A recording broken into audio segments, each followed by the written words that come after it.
ক্ষতবিক্ষত ব্যাংক খাত, মোট ঋণের 25% পৌঁছাবে খেলাপির খাতায়। খেলাপি ঋণ নির্ধারণে আন্তর্জাতিক রীতি আবারও অনুসরণ শুরু করেছে বাংলাদেশ ব্যাংক। এতে প্রকৃত খেলাপির পরিমাণ পৌঁছাতে পারে বিতরণ করা ঋণের 25%। সরকারি সহায়তায় পরিকল্পিতভাবে ব্যাংক লুটপাটের প্রকৃত চিত্র এর মাধ্যমে বেরিয়ে আসবে। আতঙ্কিত না হয়ে বরং সঠিক পরিসংখ্যান তুলে ধরা ও ঋণ পুনরুদ্ধারে জোর দিচ্ছেন অর্থনীতিবিদরা। জুলাই আগস্টে পট পরিবর্তনের পর ব্যাংকে রাখা সাধারণ মানুষের অর্থ লুটপাটের নানা তথ্য প্রকাশ্যে আসছে।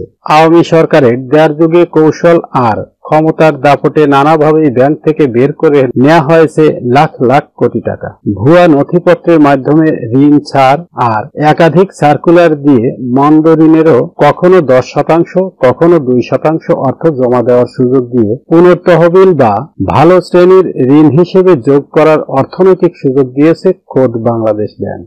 এতে ধ্বংস করা হয়েছে ব্যাংক খাতের শৃঙ্খলা, যার ফলে আওয়ামী সরকারের 16 বছরে খেলাপির পরিমাণ দাঁড়িয়েছে 2,84,977 কোটি টাকা। তবে এবার ক্ষতবিক্ষত ব্যাংক খাতকে পুনরায় সজ্জিত করতে চায় কেন্দ্রীয় ব্যাংকের নতুন পর্ষদ। ঋণ শ্রেণীকরণের জন্য মান নির্ধারণে অনুসরণ করা হচ্ছে আন্তর্জাতিক গাইডলাইন।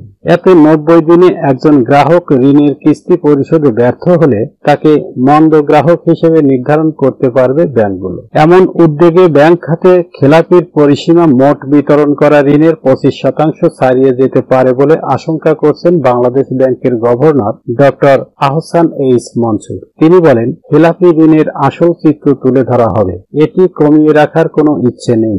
ব্যাংক খাতে যখন দুরবস্থা, তখন খেলাপিদের বন্ধকি সম্পদে শক্তভাবে হাত দেওয়ার পরামর্শ অর্থনীতিবিদদের। অর্থনীতিবিদ ডক্টর মোহাম্মদ হেলাল উদ্দিন বলেন, যারা উদ্দেশ্যমূলকভাবে ব্যাংক থেকে টাকা বের করে নিয়ে গেছে তাদের বিরুদ্ধে কার্যকর কোনো শাস্তিমূলক ব্যবস্থা নেওয়া হয়নি, এটি করতে হবে। বাংলাদেশ উন্নয়ন গবেষণা প্রতিষ্ঠানের সাবেক মহাপরিচালক ডক্টর মোস্তফা কে মুজেরি বলেন, ব্যাংক থেকে পাচার হওয়া অর্থ জনগণের, এ অর্থ উদ্ধার করতে হবে, না হলে ব্যাংকগুলোর টিকে থাকা কষ্টকর।